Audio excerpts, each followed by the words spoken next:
അപ്പോഴേ ഇന്നൊരു മൺസൂൺ യാത്രയായാലോ? വളരെ അപ്രതീക്ഷിതമായി എനിക്ക് ഹൈ റേഞ്ചിലേക്ക് ഒരു യാത്ര പോകേണ്ടതായിട്ട് വന്നു. ഞാൻ എൻ്റെ ബ്രദറിനൊപ്പം കാറിലാണ് പോകുന്നത്.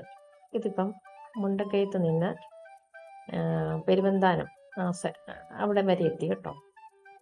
അപ്പോഴേക്കും രാവിലെ നല്ല മഴയുണ്ട്, ചെറിയ മഴയുള്ളൂ. ഇപ്പം മഴയധികമില്ല, പക്ഷെ നിറഞ്ഞ് കോടമഞ്ഞ് കയറി കിടക്കുന്ന ഒരു അന്തരീക്ഷമാണ് കാണുന്നത്. അപ്പോൾ ഈ വഴിയെ പോകുമ്പോൾ ഇത് 40 വർഷങ്ങൾക്ക് മുമ്പുള്ള വലിയൊരു ഓർമ്മ ഇതിലൂടെ കടന്നു പോകുന്നുണ്ട്. ഞങ്ങളുടെ സ്ഥിരം ഒരു റൂട്ട് തന്നെയാണ് ഇത്. എങ്കിലും 40 വർഷങ്ങൾക്ക് മുമ്പ് പോകുമ്പോൾ, അതായത് പ്രീ ഡിഗ്രി കാലഘട്ടം കോട്ടയത്തൊക്കെ പഠിക്കുമ്പോൾ, എൻ്റെ അമ്മ വീട് കോട്ടയമാണ്, ചാച്ചൻ്റെ വീടും മുണ്ടക്കയമാണ്. അപ്പോൾ അതുകൊണ്ട് തന്നെ ഞങ്ങൾ സ്ഥിരം ഈ റൂട്ടിലെ യാത്രക്കാരാണ്. പക്ഷേ ഈ 40 വർഷത്തിനുള്ളിൽ, അതായത് പ്രീ ഡിഗ്രി ഒക്കെ പഠിക്കുന്ന കാലഘട്ടത്തിൽ ഇതിലേക്ക് പോകുക എന്ന് പറഞ്ഞാൽ ഭയങ്കര ദേഷ്യമുള്ള കാര്യമായിരുന്നു. കാരണം ഞങ്ങൾ ഇടുക്കിക്കാരാണല്ലോ, ഇടുക്കിയിലാണ് താമസിക്കുന്നത്. അപ്പം ഭയങ്കര തണുപ്പാണ്. ഒരു ഒക്ടോബർ, നവംബർ, ഡിസംബർ ഒക്കെ ആകുമ്പോഴേക്കും അന്നത്തെ കാലഘട്ടത്തിലൊരു 85, അതായത് 1985 കാലഘട്ടത്തെ കുറിച്ച് ഞാൻ പറയുന്നത്, 85, 87 അങ്ങനെയുള്ള കാലഘട്ടത്തിൽ നമ്മൾ ഇടുക്കിയിൽ നിന്നൊക്കെ പറഞ്ഞാൽ ഭയങ്കരമായിട്ട് തണുപ്പാണ്.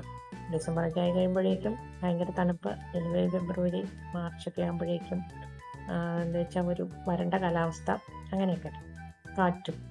അപ്പം അതുകൊണ്ട് ഈ വഴിയുള്ള യാത്രയെന്ന് പറയുന്നത് നമുക്കൊരു മുണ്ടക്കയത്തൊക്കെ എത്തിക്കഴിയുമ്പോൾ നമുക്ക് സന്തോഷമാണ്. കാരണം അങ്ങോട്ടേക്ക് പോകുമ്പോൾ നല്ല ചൂട്, നല്ല കാലാവസ്ഥയായിട്ടാണ് തോന്നുന്നത്. എന്നാൽ ഇപ്പോൾ പോകുമ്പോൾ 40 വർഷങ്ങൾ പിന്നിട്ടു. ഇപ്പോൾ പോകുമ്പോഴാണ് ശരിക്കും പറഞ്ഞാൽ ഈ ക്ലൈമറ്റൊക്കെ നന്നായിട്ട് ആസ്വദിച്ചു പോകുന്നത്. മഞ്ഞും, കാരണം പത്തനംതിട്ടയാണ് ഇപ്പോൾ താമസം. അതുകൊണ്ട് തന്നെ ചൂട് സഹിക്കാൻ വയ്യാത്ത ചൂടാണ് അല്ലേ പലപ്പോഴും. അതെ, എത്ര മഴ പെയ്താലും നമുക്ക് ചൂടിനൊന്നും ഒരു കുറവുമില്ല. അതുകൊണ്ട് തന്നെ ഇങ്ങോട്ടേക്ക് വരുമ്പോഴേക്കും ഈ മഞ്ഞും ഈ പച്ചപ്പും ഈ തണുപ്പൊക്കെ ആസ്വദിച്ച് നമ്മളറിയാതെ തന്നെ പോകും. അപ്പം നമ്മുടെ കേരളം എന്ന് പറയുന്നത് വൈവിധ്യമാർന്ന കാലാവസ്ഥകളോട് ചേർന്നതാണ്.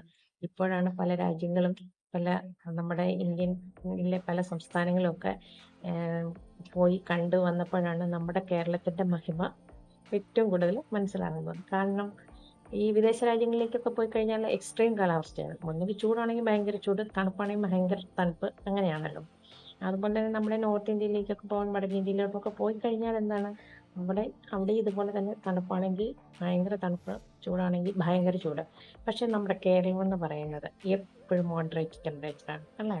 താമസിക്കാനും എല്ലാ കാര്യങ്ങൾക്കും സൗകര്യപ്രദമായ, അല്ലെങ്കിൽ ഏറ്റവും നല്ല കാലാവസ്ഥയ്ക്ക് അനുയോജ്യമായ ഒരു സ്ഥലമാണ് നമ്മുടെ കേരളം എന്ന് പറയുന്നത്.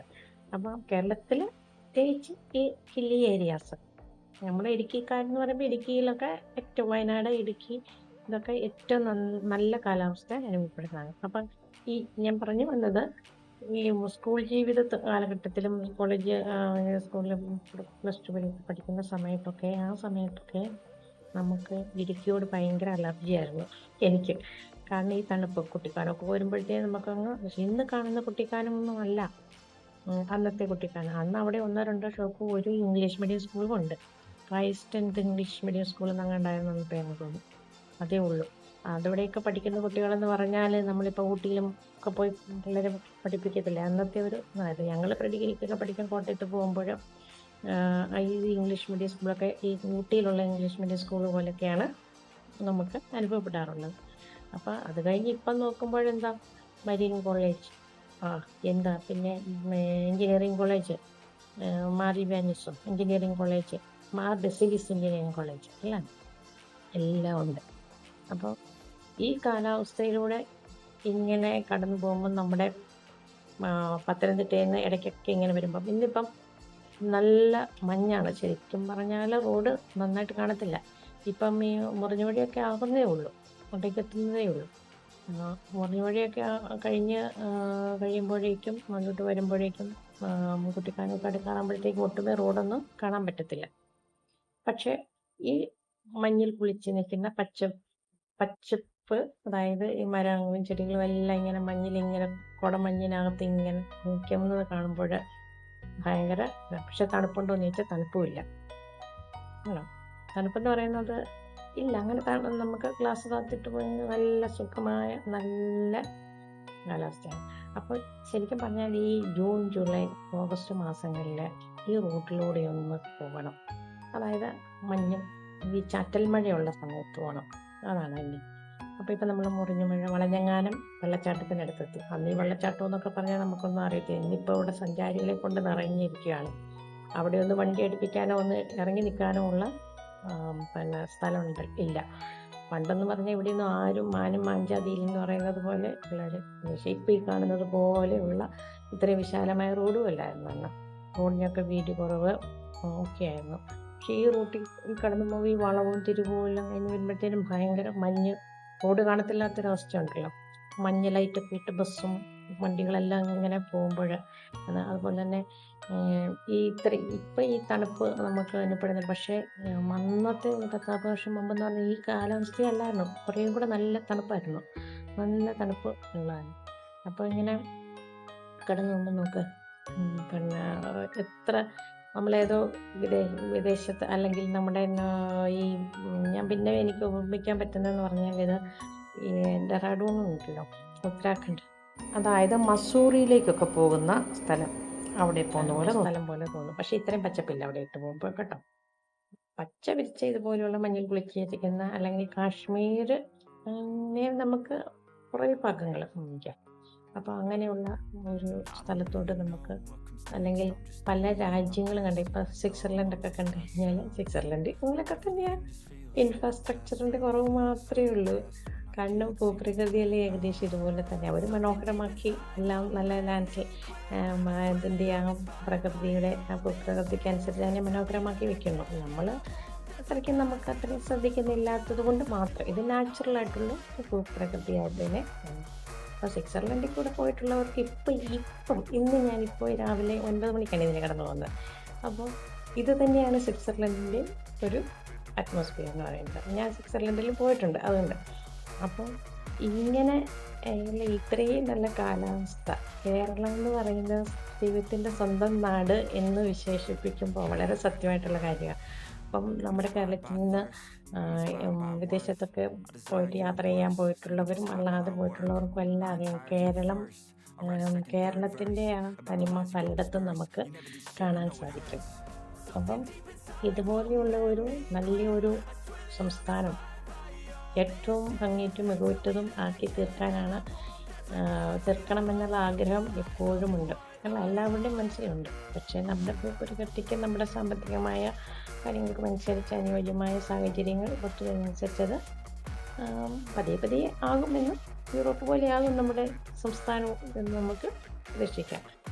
ഇൻഫ്രാസ്ട്രക്ചർ മാത്രം പോരല്ലോ, എല്ലാവിധ സാഹചര്യങ്ങളും അതിലൊത്തു വരണമല്ലോ. അപ്പോൾ കാലാവസ്ഥ കൊണ്ട് ഏറ്റവും അനുഗ്രഹീതമാണ് നമ്മുടെ കേരളം എന്നാണ് ഞാൻ പറഞ്ഞത്. അങ്ങനെ ഞങ്ങൾ കുട്ടിക്കാനത്തെത്തി. ഇതുകൊണ്ടോ, കുട്ടിക്കാനം മരിയൻ കോളേജും ഒക്കെ ഇവിടെയുണ്ട്. ഇപ്പോൾ ഇവിടെ ഒന്ന് കടന്നാണ് മരിയൻ കോളേജിൻ്റെ കവാടമാണത്.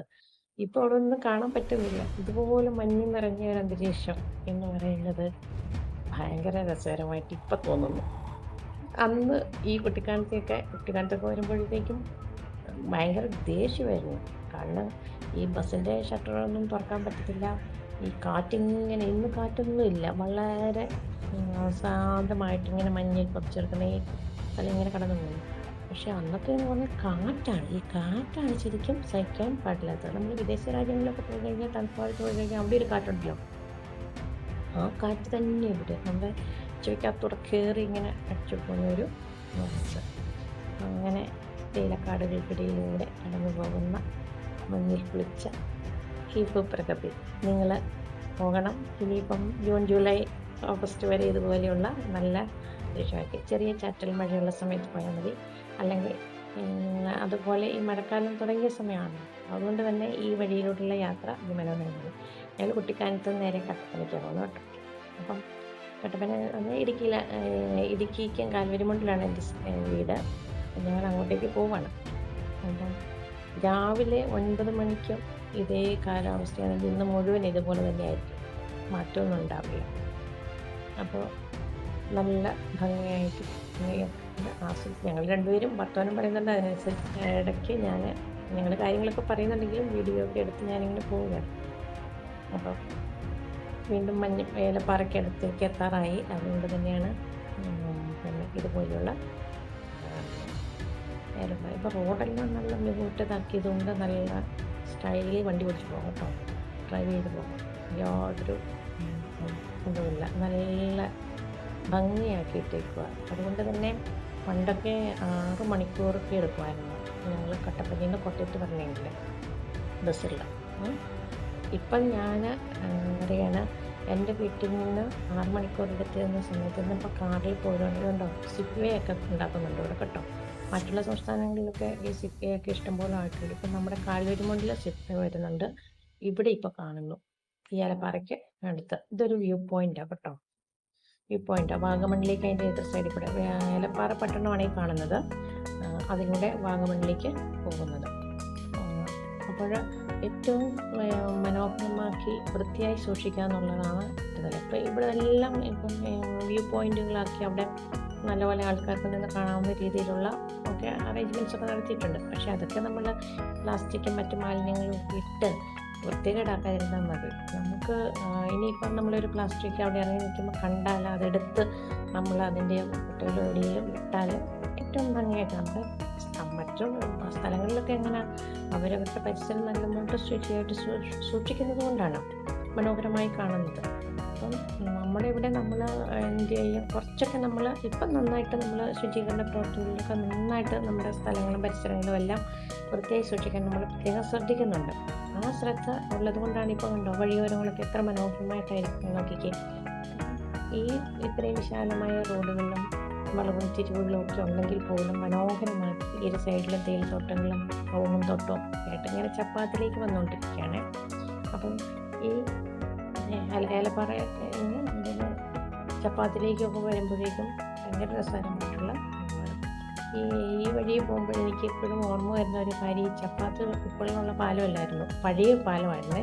പാലം എന്ന് പറഞ്ഞാൽ പാലമല്ല, വെറുതെ ഇങ്ങനെ കടന്നു പോകുന്ന ഒരു ചപ്പാത്തി എന്ന് പറയുമ്പോൾ അറിയാമല്ലോ. അപ്പം ഈ ഓഗസ്റ്റ് ഞങ്ങൾ ഓണത്തിന് അവധിക്ക് ഞാനും എൻ്റെ ചേച്ചിയും കൊണ്ട് ബസ്സിൽ വീട്ടിലോട്ട് തിരിച്ചു പോവുകയാണേ. അവധിക്ക് പോവുക, കോട്ടയത്താണ് പഠിച്ചുകൊണ്ടിരുന്നത്. അപ്പം പോവുക ഈ സമയത്ത് ഇവിടെ ഭയങ്കര മഴയായിട്ട് ചപ്പാത്ത് കരകവിഞ്ഞ് ഒഴുകുക. എല്ലാ വർഷവും ചപ്പാത്ത് കരകവിഞ്ഞ് ഒഴുകും. അപ്പം ഈ ജീപ്പും ബസ്സും ഒക്കെ പോകുന്നത് എക്സ്പേർട്ട് ഡ്രൈവർമാരുണ്ട്. അവർ എത്ര വെള്ളം ഉണ്ടെങ്കിലും അവരതിലൂടെ ഇറങ്ങും. ഇതിപ്പോൾ ഇപ്പം ചപ്പാത്തെല്ലാം മാറി, ആ പാലമൊക്കെ മാറിയുണ്ട്. ഇപ്പം ചപ്പാത്തല്ല, ഇപ്പം വലിയ പാലമായി. അതുകൊണ്ട് തന്നെ വെള്ളത്തിൻ്റെ ഭീഷണിയില്ല. ഉണ്ടോ, അത്ര വിശാലമായ പാലമാണെന്ന് വെച്ചിപ്പം. അന്ന് ചപ്പാത്തായിരുന്നു. വെള്ളം ഇങ്ങനെ വേനൽക്കാലത്ത് മാത്രമേ ഉള്ളൂ അതിന് മേൽ കൂടെ വെള്ളം പോകാതെ. അങ്ങനെ ഞങ്ങൾ ഓണാവധിക്ക് വരും, പിള്ളേരും കുറേ എല്ലാം കൂടുതലും കോളേജ് പിള്ളേർ കോട്ടയത്തൊക്കെ പോയി പഠിക്കുന്നത് നമ്മുടെ കട്ടപ്പന ഗവൺമെൻറ് കോളേജ് മാത്രമേ ഉള്ളൂ. അവിടെ 3rd ഗ്രൂപ്പും 4th ഗ്രൂപ്പും ഒക്കെ ഉള്ളൂ. അപ്പം പിന്നെ വളരെ കുറച്ച് സീറ്റുകളല്ലേ ഉള്ളൂ. അങ്ങനെ ഞങ്ങൾ തൊടുപുഴ, മൂവാറ്റുപുഴ, പാലാകോട്ടയം അങ്ങനെയൊക്കെയാണ് നമ്മുടെ ഇടുക്കിയിലുള്ള പിള്ളേർ പോയി പഠിക്കുന്നത്. അങ്ങനെ ഞങ്ങൾ വരുന്ന സമയത്ത് ഭയങ്കര മഴയും ഈ ചപ്പാത്തി നിറയെ വെള്ളമാണ്. അപ്പം ഈ ഡ്രൈവർമാരെല്ലാം നല്ല എക്സ്പേർട്ട് ആൾക്കാരാണല്ലോ. അപ്പം അതുകൊണ്ട് എത്ര വെള്ളം ഉണ്ടെങ്കിലും അവർ ജീപ്പാണേലും ബസ്സാണേലും എല്ലാം കയറ്റിക്കൊണ്ടു. അങ്ങനെ ഞങ്ങൾ വന്ന വണ്ടിയും അങ്ങനെ വന്നു. നടുക്ക് വന്നപ്പോഴത്തേക്കും വണ്ടി ഒന്ന് ഭയങ്കരമായിട്ട് പാളാൻ തുടങ്ങി. ആൾക്കാരൊക്കെ ഞങ്ങളെല്ലാം പേടിച്ചു. എല്ലാവരും കരച്ചിലും ബഹളവും ഒക്കെ ആയി. എന്തായാലും ആ ഡ്രൈവർ എന്ന് പറയുന്നത് ഭയങ്കര എക്സ്പേർട്ട് ആയതുകൊണ്ട് അവർ നന്നായി തന്നെ അപ്പുറത്ത് കടത്തി വിട്ടു. അപ്പം അങ്ങനെ ഉള്ള ഭയങ്കരമായ ഒരു അന്തരീക്ഷം, അതായത് ആ ഭീകര അന്തരീക്ഷം ഇന്നും എൻ്റെ മനസ്സിൽ നിന്ന് പോയിട്ടില്ല. കാരണം ബസ് പാളുക എന്ന് പറയുമ്പോൾ എത്ര നിറഞ്ഞ ആൾക്കാരാണ്. അത് കോളേജ് വിദ്യാർത്ഥികളും പ്രായമായ എല്ലാവരും ഉണ്ട്. നേരത്തെ ഓണാവധിയല്ലേ. അപ്പോൾ ഈ വെള്ളം ഇങ്ങനെ നന്നായിട്ട് കവിഞ്ഞ് ഒഴുകിക്കൊണ്ടിരിക്കുക. ബസ്സിൻ്റെ എനിക്ക് തോന്നുന്നത് വെള്ളം ഇങ്ങനെ അടിച്ച് കയറുന്നുമുണ്ട്. പക്ഷേ അക്കരെ എത്തിച്ചു കേട്ടോ. എല്ലാവരുടെ ശ്വാസം നേരെ വീണത് അതിപ്പോഴും എൻ്റെ മനസ്സിലുണ്ട്. ഒരിക്കലും മറക്കാൻ പറ്റാത്തൊരു കാര്യമാണ്. അങ്ങനെ അതെല്ലാം മാറി ഇപ്പം എത്ര ഭംഗിയായി ഇന്നിപ്പോൾ സുരക്ഷിതമായ റോഡുകൾ ഉണ്ടെങ്കിലും സുരക്ഷിതമായ അല്ലെങ്കിൽ നന്നായിട്ട് ഡ്രൈവ് ചെയ്ത് പോകാനുള്ള ഒരു മനസ്സ് ചിലപ്പോഴൊക്കെ പലർക്കും നഷ്ടപ്പെടാറുണ്ട് അല്ലേ. സ്പീഡ് നല്ല വഴി കണ്ടിട്ട് ഹൈ സ്പീഡിൽ പോകും. പക്ഷെ നമുക്ക് സ്പീഡ് ലിമിറ്റ് ഉണ്ട്, അതനുസരിച്ചൊക്കെ പോയി കഴിഞ്ഞാൽ യാതൊരു അപകടം ഉണ്ടാവില്ല. അപ്പോൾ റോഡെന്ന് പറയുന്നത് വാഹനങ്ങൾക്കും അത് ഓടിക്കുന്ന ആൾക്കാർക്ക് മാത്രമുള്ളതല്ല, പെഡസ്ട്രിയൻസ് കാൽനടക്കാർക്കും ഉള്ള അവകാശമുള്ളതാണ്. അവരെയാണ് നമ്മൾ പരിഗണിച്ചുകൊണ്ട് വേണം എതിരെ വരുന്ന വാഹനങ്ങളെയും സൈഡിൽ കൂടി ഓവർടേക്ക് ചെയ്ത് വരുന്ന വാഹനങ്ങളെയും അതുപോലെ തന്നെ രണ്ട് ഇരുവശത്തോടെ നടന്നു പോകുന്ന പിന്നെ കാൽനട യാത്രക്കാരെ എല്ലാം പരിഗണിച്ചുകൊണ്ട് വേണം നമ്മൾ ഡ്രൈവ് ചെയ്യാനായിട്ട്. ഡ്രൈവിംഗ് എന്ന് പറയുന്നത് ശരിക്കും പറഞ്ഞാൽ ഒരു കലയാണ്. ചിലർ എത്ര ഭംഗിയായിട്ട് ഡ്രൈവ് ചെയ്ത് പോകുന്നുണ്ട്, എപ്പോഴും സെമി സ്പീഡിൽ ആ റോഡിന് അധികമായിട്ട് ഡ്രൈവ് ചെയ്ത് പോകുന്നതാണ്.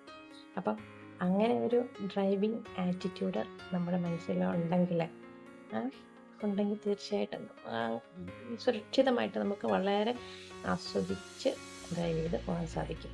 അപ്പം അങ്ങനെ ഈ റോഡുകളിലൂടെ ഇങ്ങനെ കടന്നു പോകുമ്പോൾ ഇങ്ങനെയുള്ള ഓർമ്മകളൊക്കെ എൻ്റെ മനസ്സിലേക്ക് വരികയായിരുന്നു. അപ്പം നിങ്ങളൊരു മൺസൂൺ യാത്ര നടത്തുക, നിങ്ങളുടെ കുട്ടിക്കാനം, മൂന്നാർ ഒക്കെ ഭാഗത്തേക്കൊന്ന് പോവുക. വളരെ സാവധാനത്തിൽ വണ്ടി ഓടിച്ച് പോകണം. അപ്പം നമുക്ക് ഇരുവശങ്ങളെയും അതായത് ആസ്വദിച്ച് അങ്ങനെ ഡ്രൈവ് ചെയ്ത് പോകാനായിട്ട് സാധിക്കും. അപ്പോൾ ഈ പറഞ്ഞ ഈ യാത്രയെന്ന് പറയുന്നത് ഞാൻ ഇതുപോലെ മഞ്ഞുണ്ടാവുമെന്നൊന്നും വിചാരിച്ചല്ല വന്നത് കേട്ടോ. ഞങ്ങൾ എന്നും മിക്കവാറും പോകുന്നതാണല്ലോ. പക്ഷേ ഇന്നത്തെ കാലാവസ്ഥ എന്ന് പറഞ്ഞാൽ വളരെ നല്ല കാലാവസ്ഥയായിരുന്നു. അങ്ങനെ ഞങ്ങൾ ഉപ്പുതറയാകാറായി. ഇനി കട്ടപ്പന, ഉപ്പുതറ കഴിഞ്ഞ് പിന്നെ കട്ടപ്പന. അപ്പോൾ ഞങ്ങൾ ഉപ്പുതറയായി. ഈ സ്ഥലത്ത് നിന്ന് നമ്മൾ വളവോട് വഴി ഉപ്പുതറയ്ക്ക് ചെന്നിട്ട് വളവോട് വഴി അങ്ങ് വാഗമൺ കയറുമ്പോൾ അതുപോലെ സുന്ദരമായൊരു റോഡാണ് കേട്ടോ. ഇതുപോലെ തന്നെ നല്ല വിശാലമായ റോഡാണത്. അതും നല്ലൊരു ഭംഗിയുണ്ട്. അപ്പം നമുക്ക് കട്ടപ്പനയിൽ നിന്ന് വാഗമൺ വഴി ബസ്സുണ്ട്, ട്രാൻസ്പോർട്ട് ബസ്സൊക്കെ ഉണ്ട്. ഈരാറ്റുപേട്ടയ്ക്ക് പോകാം. അങ്ങനെ ഞങ്ങൾ ഉപ്പുതറ കടന്ന്, ഉപ്പുതറയല്ല പരിപ്പെന്നാണ് പറയുന്നത് ഇവിടെ, പരിപ്പ് കടന്നിങ്ങനെ കട്ടപ്പനയിലേക്ക് പോയിക്കൊണ്ടിരിക്കുകയാണ്. അങ്ങനെ ഒരു യാത്ര, മൺസൂൺ യാത്ര.